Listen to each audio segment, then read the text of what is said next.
Hello, Meoni here, and welcome back to yet another lore reading. This is to finish off the Chronicles of Light short stories that were posted throughout the years on the official Lodestone for Final Fantasy XIV, and this is a hardback I bought from the Square Enix store a while back, but I would definitely recommend it. It has all of them inside of it in a nice hardback for you to collect, so I quite like this. So I thought I'd read these out. These are also available for free on the Lodestone, like I say, and we're continuing, or rather finishing off the Tales from the Storm series, which is something I started last year and clearly forgot to actually finish. I missed off 2 episodes. We just did the first step in the last video, but this one is a display of ingenuity, all to do with Nero and Cid. So sit tight and let's read some lore. The winter of the Garlean Empire's 33rd year was a bitterly cold one, and the capital lay muffled under a thick blanket of snow. Black uniform stark against the pristine white, a boy strode as briskly as he could through knee-high drifts, his boots spraying powdery flakes before him with every hurried step. "And I'm the first to arrive!"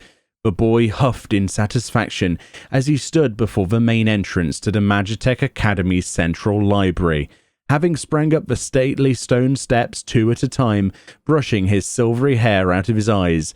However, his moment of triumph was cut short by the sight of a skinny youth, blond and smirking, siding into view from behind a colossal marble pillar. "Sorry to disappoint you, Garland, but you'll have to get up earlier than that to beat me." Such was the first meeting between Cid Garland and Nero Scaver, at least as far as the young Cid was aware. The pair were similarly exceptional. As the son of Midas Nan Garland, the Empire's foremost authority on Magitech and a renowned child prodigy in his own right, Cid had been invited to apply to the Magitech Academy some few moons before. Nero, too, had earned fame as the genius of his province, and would have been comfortably the youngest student in the institution, were it not for the presence of the equally precocious Cid. Though both boys were barely into their 12th summers, their extraordinary achievements had qualified them to sit the entrance examinations 4 years earlier than was normally permitted. Accustomed to always being top of the class back home, Nero was not amused to find that the only other boy his age was held in higher esteem. His theretofore unsurpassed brilliance had secured him a patron and passage to the capital, and when he finally laid eyes upon his silver-haired rival during the Academy's entrance ceremony, he had vowed to outdo him in every conceivable manner. "Do I know you?" Cid snapped in irritation. Gifted though he was no less a 12-year-old boy, and this brash youth who had addressed him with such scorn had immediately raised his hackles.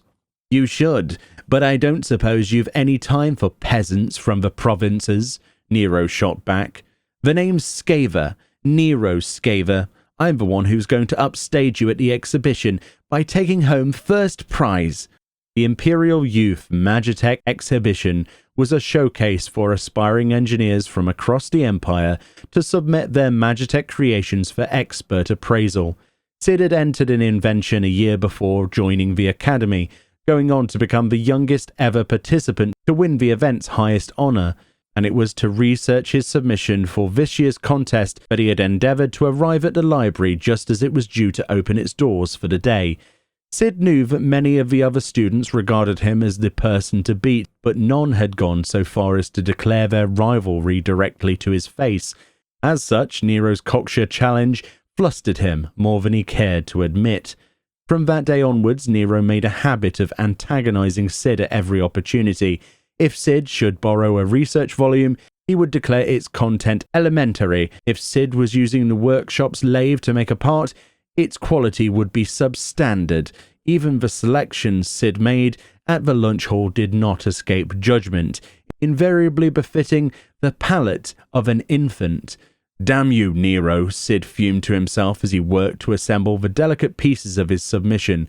"Will you ever leave me be?"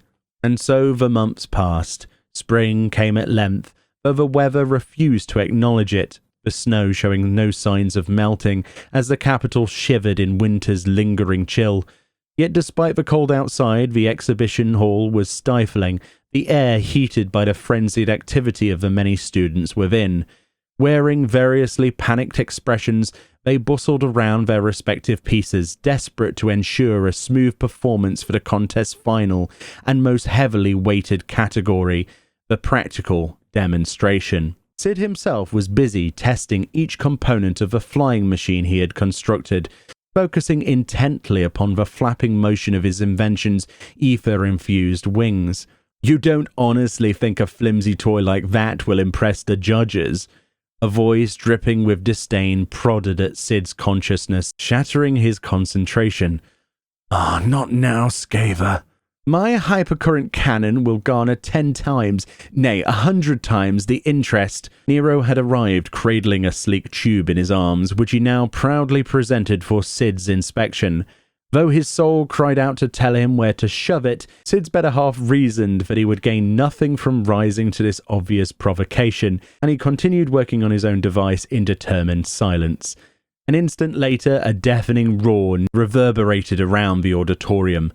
"What in the—" An explosion offered his inner voice.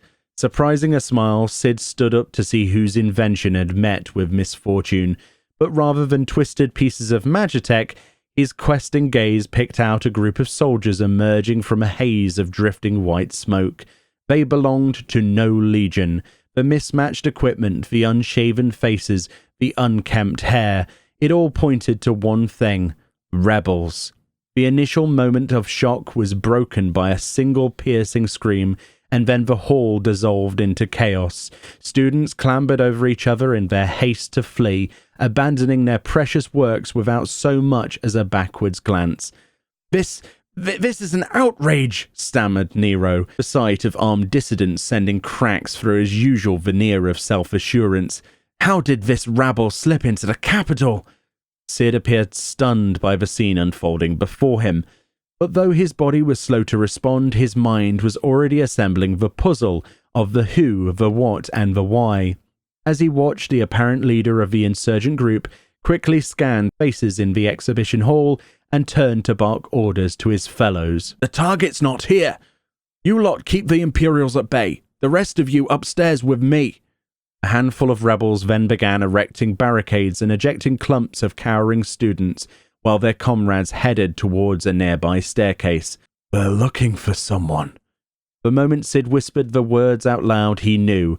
Of all the dignitaries currently in attendance, the most notable was, without doubt, the judging panel's chairman, the Empire's preeminent engineer, Midas Nan Garland. "Father!" Though Sid had yet to ascertain the motive, it was enough to know his sire's life was in danger. He clutched his flying machine close to his chest and ran, avoiding the throng of panicked students scrambling towards the building's exits. He made for a staircase and raced up to the second floor. If he remembered correctly, a conference room had been set aside for the judges to take their ease during the exhibition's lengthy preparation periods. Slowing from his mad dash, Sid crept along the last few yards of a side corridor. From around the corner, he heard a man snarl. "Call off the test, or you die. I won't ask again."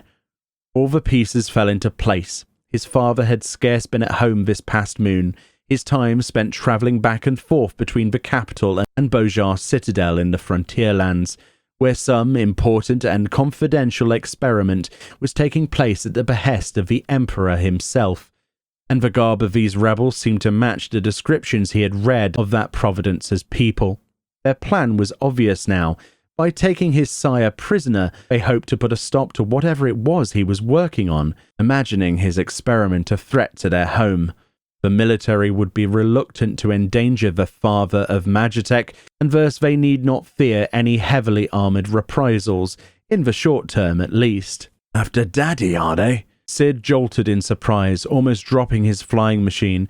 Spinning his head, he saw a blonde boy crouch behind him, also hugging his invention. "Keep your bloody voice down, Nero," Sid hissed. "Why in the seven hells did you follow me?" "I couldn't let you run off and get killed," Nero explained with forced nonchalance. "You wouldn't be there to see me win the contest." "A contest?" Sid spat, barely stifling a shout. "Is that all you can think about?"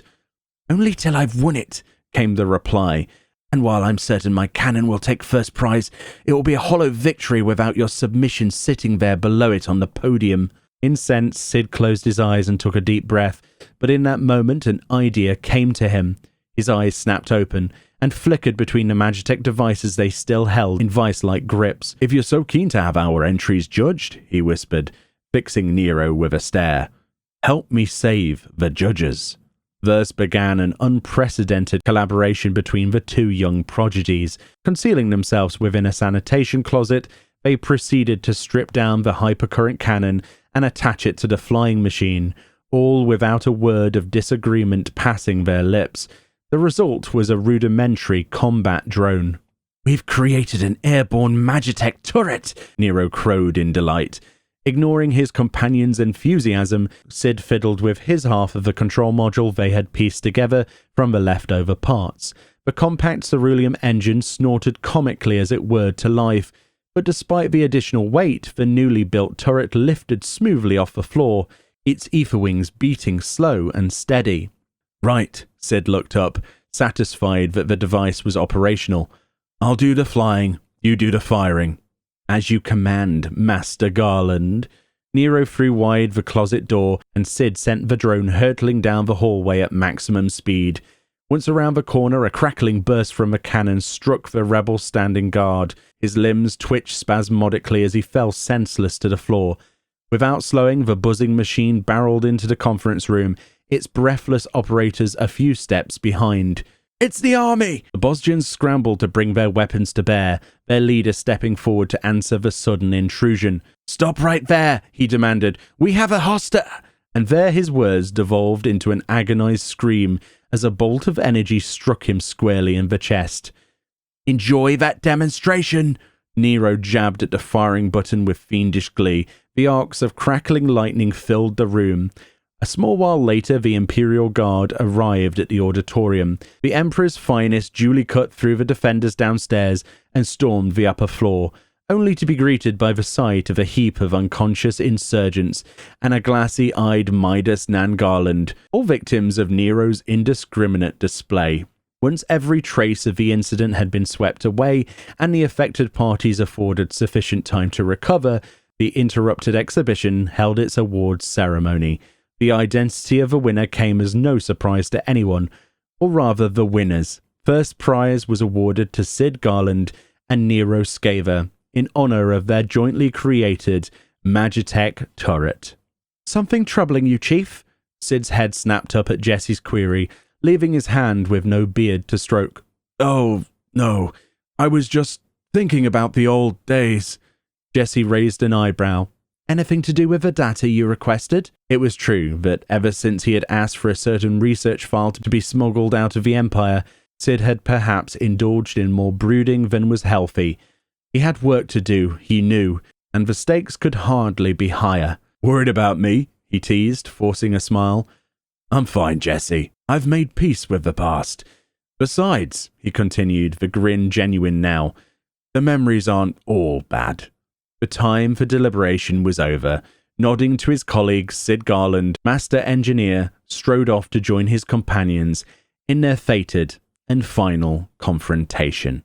And there we go. That was obviously relating to the latter part there to Omega and a little bit before then. If you did the Omega storyline, then you'll know all about what was going through Sid's mind. But this really gives you a bit of a backstory about how Nero and Sid actually met and their childhood. And yeah, it's definitely something that I'm really apologetic for missing the first time around this lore came out. Hopefully my reading did it some justice. I really enjoyed this one personally, as I'd never read it before today. So yeah, thank you kindly for watching, and I'll see you all next time.